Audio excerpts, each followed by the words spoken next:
पूरी बात में ब्रेक के बाद आपका स्वागत है और अब बात करते हैं सचिन की। सचिन पर भी आपको बता दें सियासत क्यों हो रही है, आखिर सियासत राज्यसभा पहुंचने वाले देश के चहेते मास्टर ब्लास्टर के सामने राजनीति के माहिर एक से बढ़कर एक गुगलीबाज हैं। क्या सचिन राजनीति की पिच पर टिक कर खेल पाएंगे?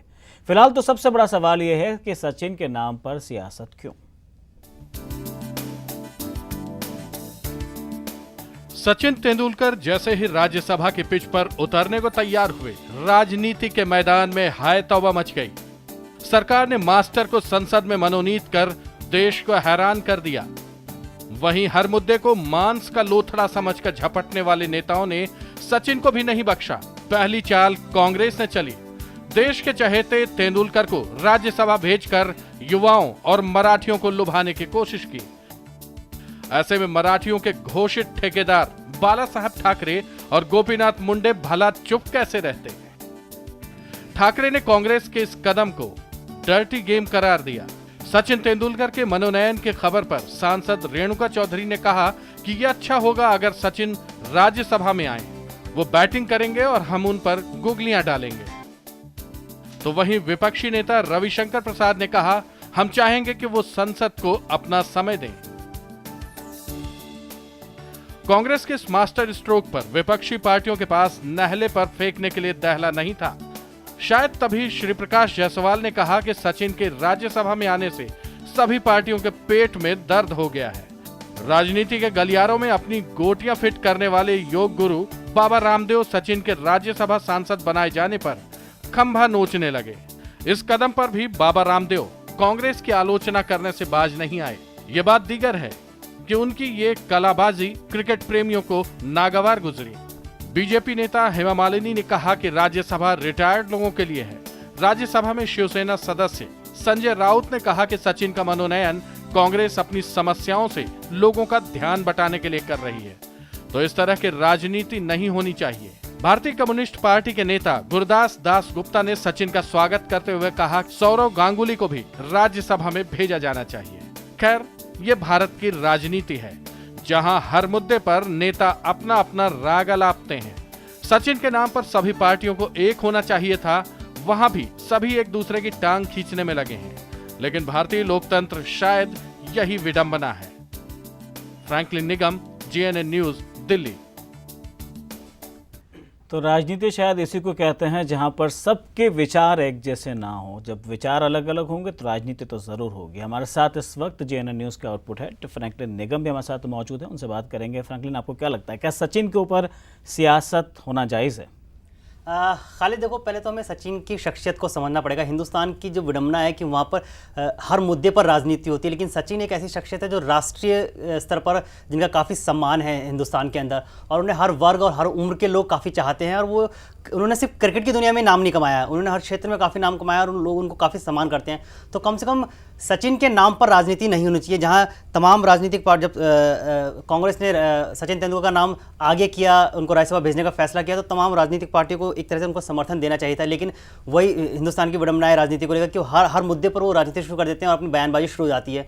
तो उसके बाद जिस तरह से प्रतिक्रिया आनी शुरू हुई, तो वो शोभा नहीं था कि सचिन जैसे व्यक्ति के लिए इस तरह से राजनीति या सियासत की जानी चाहिए।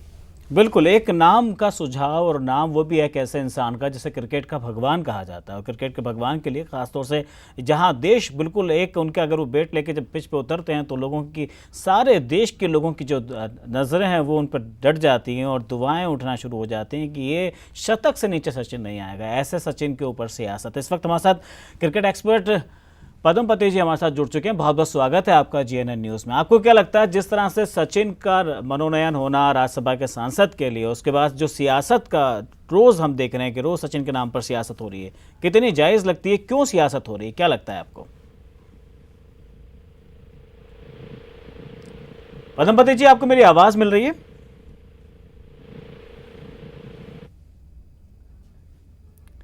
चलिए हम कोशिश करेंगे पदमपति जी से बात करने की। फ्रैंकलिन, जिस तरह से सचिन यानी कि क्रिकेट का भगवान, मैंने अभी यही बात कर रहा था कि जिस तरह से हम सचिन जब पिच पे उतरते हैं तो सबकी निगाहें वहीं उठ जाती हैं, तो वैसे ऐसा लग रहा था सचिन का नाम जहां सामने आएगा तो यहाँ तो नानुकुर के सवाल ही नहीं उठता, लेकिन सचिन के नाम पर भी सियासत। यही तो मैं बात कर रहा था कि मतलब हिंदुस्तान की राजनीति की विडंबना है, ये नियति है वहाँ की कि जब कुछ अच्छी पहल की जाती है और सचिन को राज्यसभा में भेजा गया है तो ये सचिन का ही नहीं, मतलब हमको देखना चाहिए कि मतलब ये काफ़ी सारे क्रिकेट प्रेमियों, युवाओं और सबका मतलब एक तरह से सम्मान किया गया है। तो वहाँ पर कम से कम राजनीति इतने खुलकर नहीं होनी चाहिए थी।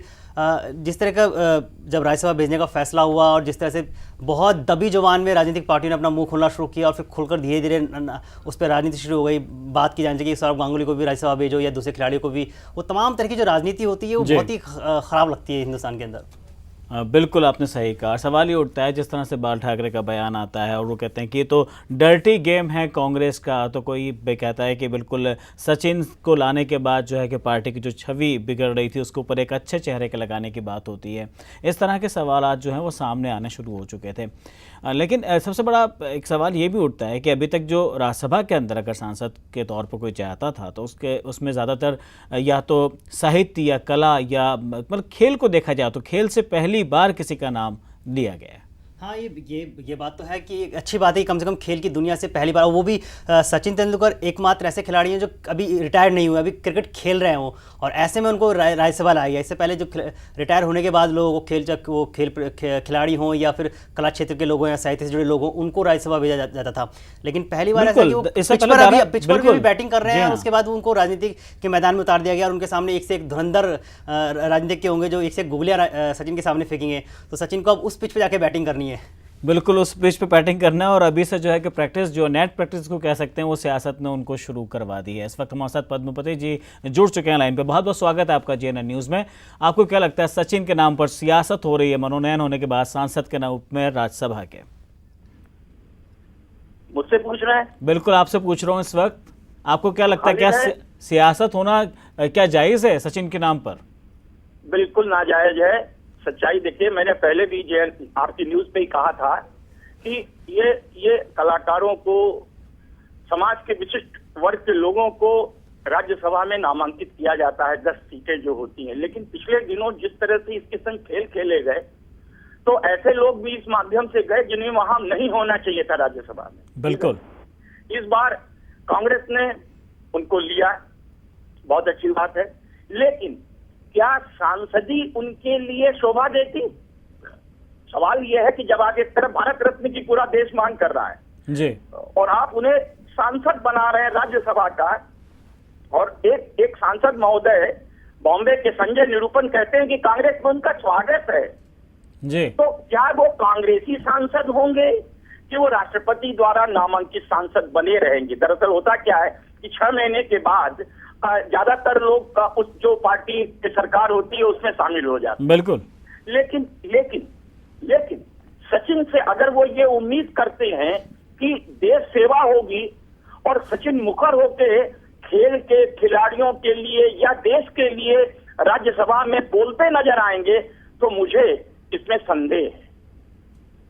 क्यों संदेह है खालिद जी? उसका रीजन ये है कि पिछले 23 वर्षों से मैं सचिन को बहुत करीब से देखता चला रहा हूं। उनकी पहली गेंद को मैंने देखा है और आज तक मैं देख रहा हूं। सचिन के सीने में सैकड़ों राज हैं। सचिन ने 2 बार कप्तानी छोड़ी है, कोई स्वेच्छा नहीं छोड़ी। He was compelled to resign. ठीक है, उसको क्यों मजबूर होना पड़ा? वो मैच फिक्सिंग के तमाम स्कैंडल्स हैं जो उनके पास हैं, लेकिन वो आदमी कभी आज तक मुखर नहीं हुआ। उसने कभी भारतीय क्रिकेट में छाई गंदगी को दूर करने के लिए कभी आवाज बुलंद नहीं की। तो क्या हम उम्मीद करेंगे कि देश की समस्याओं पर वो बोलेंगे? आपका कहना एकदम जायज है।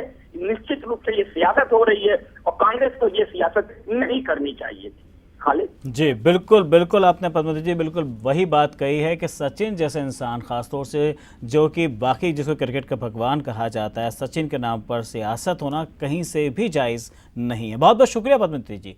यहाँ पर रुकेंगे एक छोटे से ब्रेक के लिए, जल्द हाजिर होते हैं।